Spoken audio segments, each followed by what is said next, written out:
After one of the previous banking videos, I got a comment, if everyone puts gold in the banks, what can they use to transact, to buy food or to pay for services, etc.? And that is an excellent segue into the notion of a banknote. Banknote. You've probably heard the word before, maybe in some, I don't know, Charles Dickens novel or something. But we're going to find out in this video is actually a much more familiar concept than you ever realized, and you probably have some of these banknotes in your wallet as we speak. So let's go back to our example. I have the Bank of Sal. I use 100 gold pieces. That's my equity. Let me draw that. My equity, I have 100 gold pieces. And I use that to build a building. So the 100 gold pieces actually go to the builders, and they're from out of town, so they're not going to deposit it back with me. So that's my building. I don't know if you can see that. It's a little picture of a building. And then all of the villagers in my city, they come in and deposit their gold with me because my building, it looks very solid and safe. It's safer than their mattresses. So they then deposit 1,000 gold pieces with me. 1,000 gold pieces. So on the liability side of my balance sheet, I could say owe 1,000 gold pieces. Owe 1,000 gold. And then on my asset side, I actually get the gold pieces. I should have done that in yellow, but so on my asset side of the balance sheet, which is strangely tilting to the left, on the asset side, I actually have the 1,000 gold pieces. 1,000 gold pieces. So it's actually sitting in my vaults.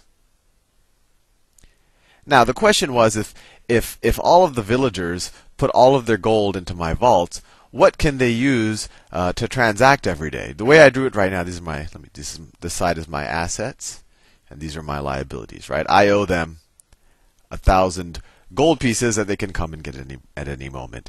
And this could kind of be viewed as a checking deposit. Well, I'll go into that in a second. I'll probably go into that in the next video.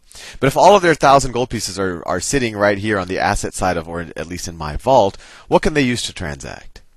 Well, the solution is I say, hey, instead of taking some of your gold out and using that as essentially money, why don't I give you a note? A note that says you put X amount of gold into my vault. So for example, for each one gold piece, let me draw that, for each one gold piece, I will issue a banknote. So let's say I'll say 1 gold piece banknote outstanding.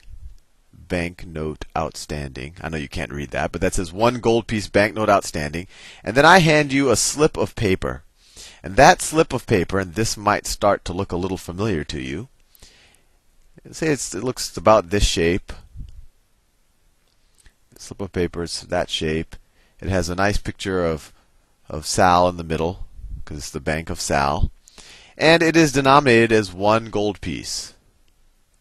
1 gold piece. 1 gold piece. And now you gave me that gold piece, and you get this green piece of paper that only I can print, and no one else has the sophistication to do something this fancy. Maybe I use some colors here, and I sign it Sal, and I do all sorts of stuff that makes it really hard to forge, so that no one else can, no one else can I put some holograms on it. Who knows what I do to it, but no one else can forge it. So this is essentially a piece of paper that I hand you that says, you know what? Anyone who holds this piece of paper can go back to the Bank of Sal and get back a gold piece. Then, since everyone in the village, they trust that the Bank of Sal will always be willing to exchange one of these slips of paper for a gold piece, instead of using a gold piece to buy something, why don't you just use this slip of paper? And even more, instead, for 1 gold pieces, you don't want to just have a stack of 1 gold pieces of paper around. Maybe if you gave me 5 gold pieces, I'll do that in another color. So maybe if you gave me 5 gold pieces, that rectangle is much larger than it should be relative to 1,000, but I think you get the point.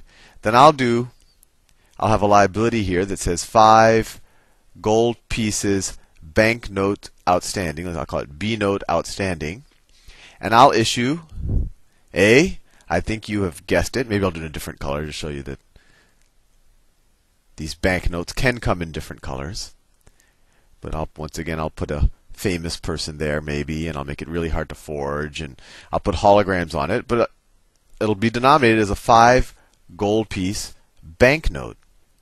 And now, if you were one of the villagers, you gave me your gold pieces.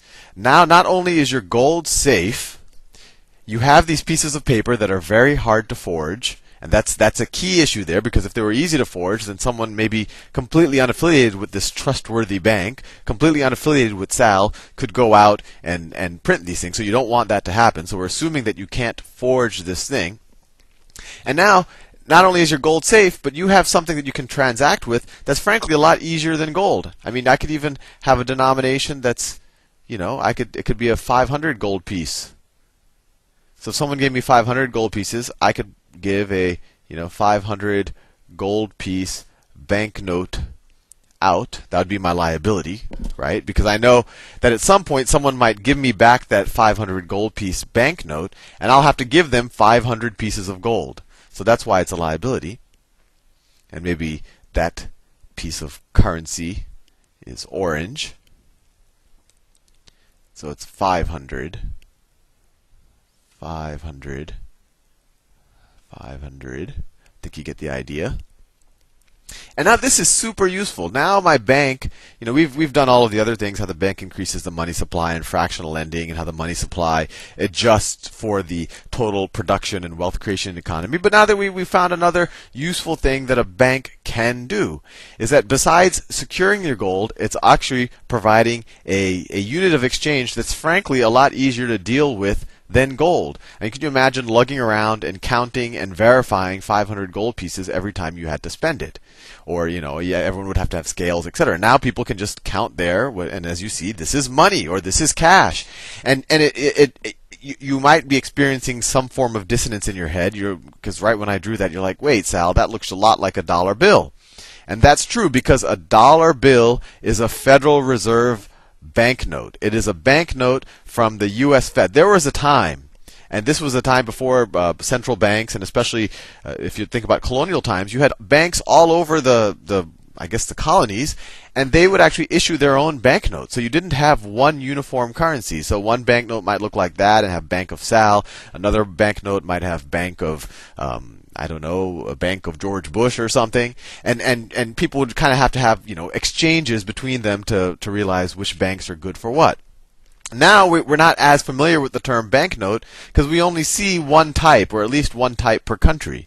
We only see banknotes from one bank, or at least one bank has the right to issue them within the United States, and that's the Federal Reserve Bank. And it's not backed by gold, it's actually backed by U.S. Treasuries, and I'll go into that a little later on. Actually, that's a whole fascinating realm of thought. But I just wanted to hit this point home, that all you had that this bank actually has this other service of issuing these banknotes that are different than the checking deposits, which I will cover in the next video. And then I will use both of those concepts to redo that lending that we did with the irrigation ditches and the factory, to show you that the gold actually never even has to leave the bank. The gold just sits in the bank the whole time, and the bank can just use its banknotes and checks to actually conduct all of the transactions. See you in the next video.